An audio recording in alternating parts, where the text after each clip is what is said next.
started with basic pullover, which helped us to put blood in our chest. I like doing pullover first, honestly, dude, because like normally when you do it at the end, you're kind of dead and exhausted. Doing it first, you can totally focus on the chest. It helps to pre-exhaust. Exactly, pre-exhaust. That full stretch, yeah. And put a lot of blood in there. That's good. That allows you to turn around and more effective. Believe it or not, it helps your movements become that much more efficient when we start talking about opening up and doing your incline barbell presses, which is what we went into from that incline barbell presses. From there we went right into flat bench. And then for flat, we finished with a basic incline dumbbell fly.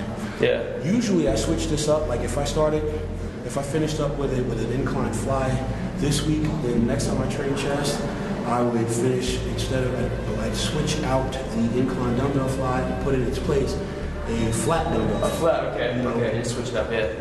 So you only hit chest like muscle groups once a week, you're doing it twice, or? Well, see, because of my warm-up, that's on my warm-up in the morning, I get a chance to do it's like a little figure at the warm-up. Exactly. But ultimately, that's what helps keep me in good condition all year round. Yeah, you're like functional. It helps me keep my body fat very low, and it also helps me with my recovery time. Okay. You know, because if I'm able to train at a certain pace, even in my off season, then that means that my recovery time in between sets is good. Between my VO2 output is very good, which means my body's ability to work under oxygen deficiency is good. And the only way to do that is to, one, keep my cardio in all year round, and two, keep the rest time in between sets. Yeah. Now, by doing that, that's down enough, yeah. It'll keep I know a lot of people, man, they just go kind of like bear mode, and they just no cardio. They're just all about getting big. And it'll hurt.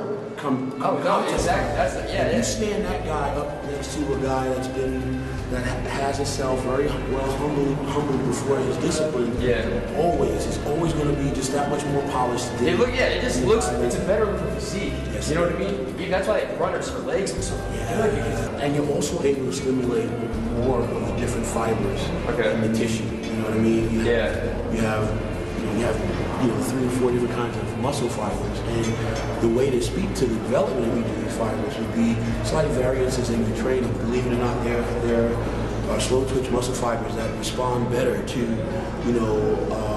higher amounts of resistance and less reps. There are other more oxidative muscle fibers that respond better to higher reps. That's fucking deep, man.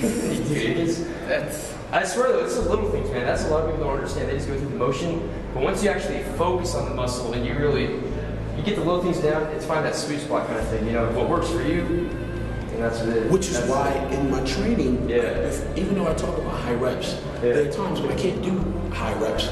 But because I've aimed for that target and got a chance to satisfy that at some other time in my training throughout the week and even in the training session, what ends up happening is I end up, by the time the week is done, I've addressed the totality of the muscle fibers that are somewhere within my body. You know what I mean? So the more oxidative tissues have already been tapped when I was doing higher reps. The tissues that are more responsive to lower rep ranges and higher resistance, they've somehow been tapped. Think about this, when I talked about doing the pull-ups earlier and opening up with 10, 12, and 15, but then getting to a place where I can only do 6.